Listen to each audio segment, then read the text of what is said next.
Hello, hi, welcome once again to M5's English language learning program, Let's Speak English. I'm Gav Duncan and I'm here on your TV to help you learn English. Now, are you sitting comfortably? Yes? Good. And are you ready for today's lesson? Yes? Good. Okay. Well, let's learn English together. And hello, good afternoon to you all. Welcome once again to the studio where we record the Let's Speak English show. Yes, we're here, ready and waiting for you to join us so that we can get started on the fourth lesson of this week's revision session. So, if you're all ready, if you've been to the toilet and are now sitting down in front of the telly in your favourite spot with a cup of coffee or tea by your side, then, well, in that case, we're all ready to begin, aren't we? Okay then, what are we waiting for? Let the lesson begin with another look at the idea of temporary and permanent. Let's think about something else we learned last week. Things that are temporary and things which are permanent. Now, do you all remember what we were talking about last lesson about temporary and permanent?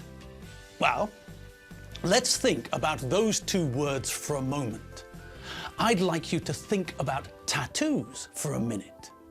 Think about the tattoos you get as a present with sweets. Tattoos for children. These are not permanent. These are temporary. They're called temporary tattoos. You put them onto your skin and they stay for a few days. The same as henna tattoos. Someone draws on your skin with henna and you have a design, a tattoo on your skin, which remains there for a couple of weeks or more if you don't wash. But just like with Hollywood films, these are temporary. Have a look at this photo of the actor Jeremy Irons in the film From Dusk Till Dawn.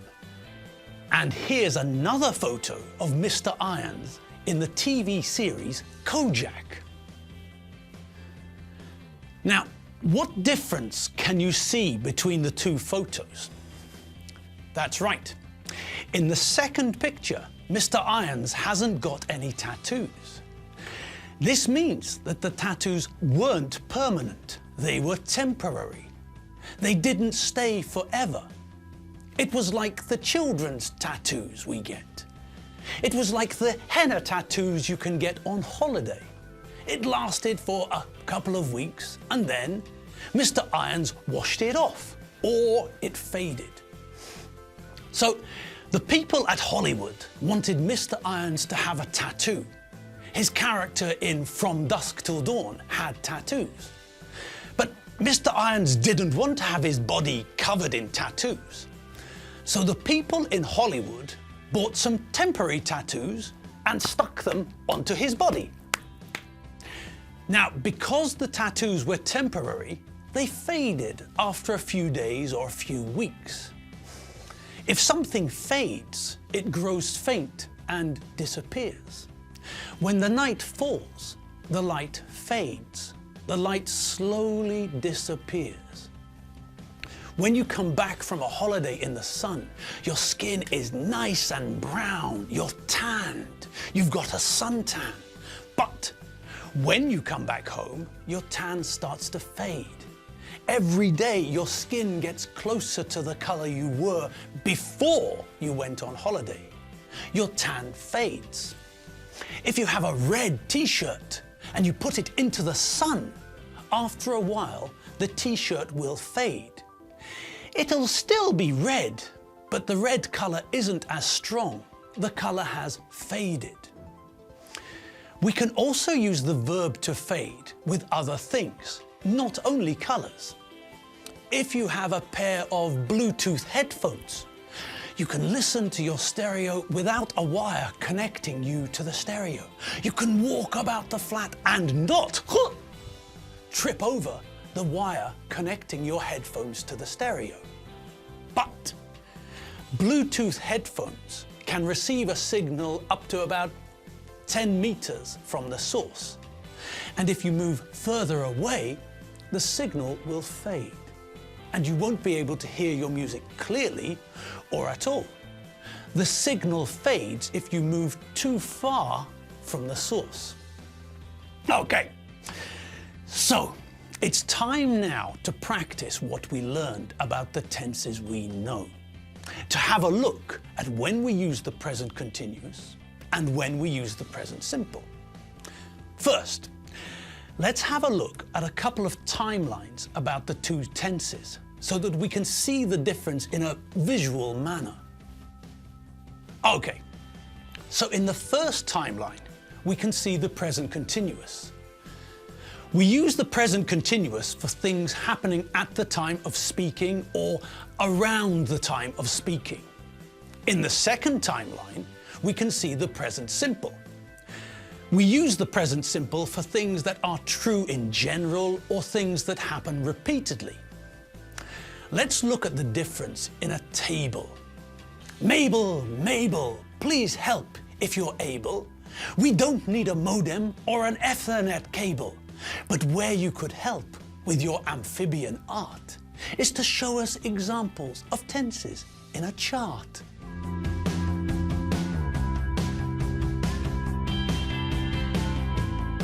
The kettle's boiling. Can you turn it off? Water boils at 100 degrees. Listen to those men. What language are they speaking? Excuse me, do you speak English? We can go out. It isn't raining. It doesn't rain in the desert.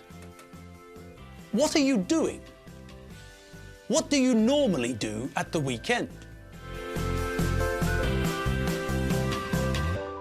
Okay, well, Mabel helped us to visualize what we were thinking about, but we didn't finish there, did we? That's right. We looked at some sentences and practiced some more, didn't we? Okay, good.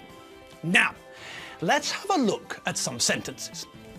In these sentences, I want you to look at the sentences and decide if the form of the verb is correct or incorrect. If it's wrong, then correct it. Number 1, water boils at 100 degrees Celsius. Number 2, the water boils. Can you turn it off, please? Number 3, look, that man tries to open the door of your car. Number 4, hurry up, we're going to be late. Okay, I come. Number 5, Georgi is very good at languages. He's speaking 4 languages. Okay, so how did you get on? Was that difficult or easy? Well, let's check them together and see how you did. Okay, number 1, water boils at 100 degrees Celsius. That's correct. It's perfect. We're making a statement of fact. We're telling someone something which is always true, and so we use the present simple. I'm a man. My first name is Gav. My surname is Duncan. Water boils at 100 degrees Celsius.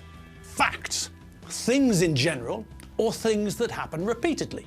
Present simple. Good. Okay. Number 2. What have you got for number 2? The water boils. Can you turn it off, please? Wrong.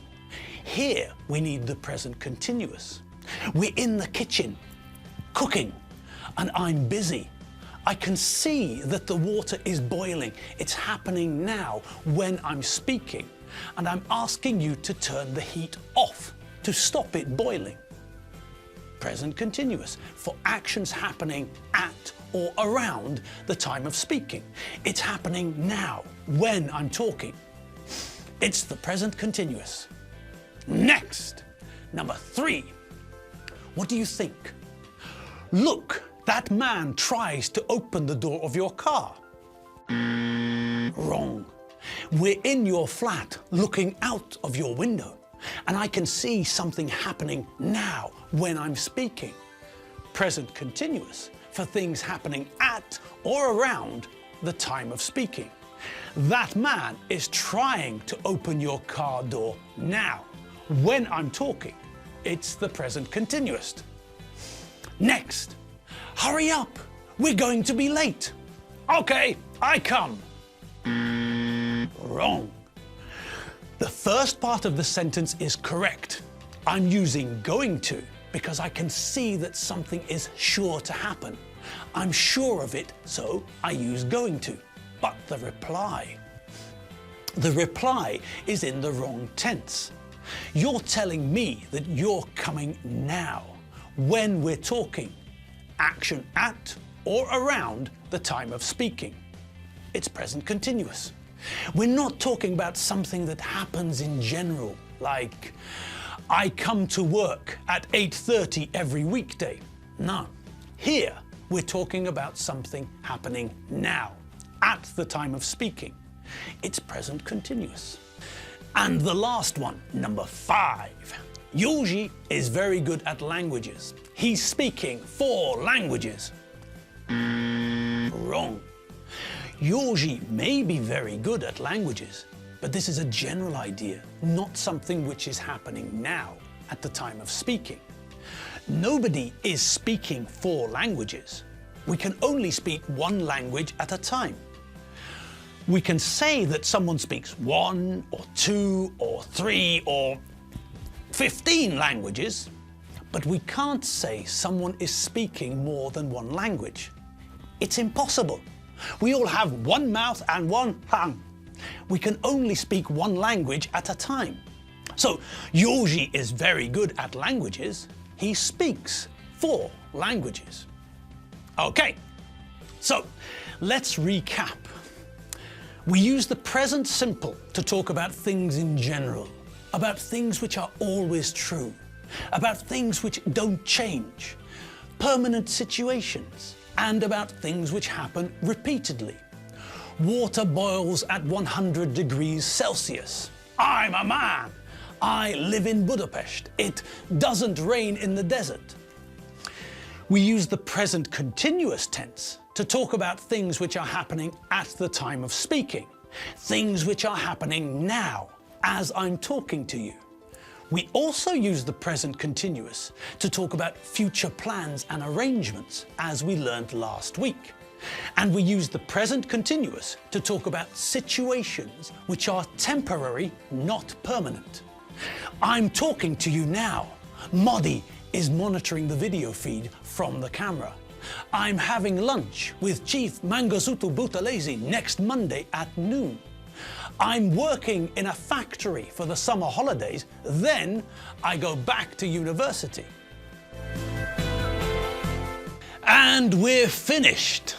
Yes, that's right. I'm talking to you now, but I'm going to stop in a moment because we've come to the end of the lesson. Yes, it's that time again. The end has arrived. Okay, well, thanks for watching. I hope you enjoy the lessons as much as we enjoy making the lessons. Well, as I said, our time is up. So it's time for me to go home and have a coffee and start writing some more lessons.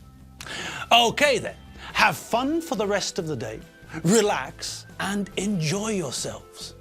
I'll see you all tomorrow afternoon. Well, I won't see you. This is a camera and it only works one way. But you'll see me if you tune in. And together, we'll have another look at some English. Okay, I'm off. See you later. Bye.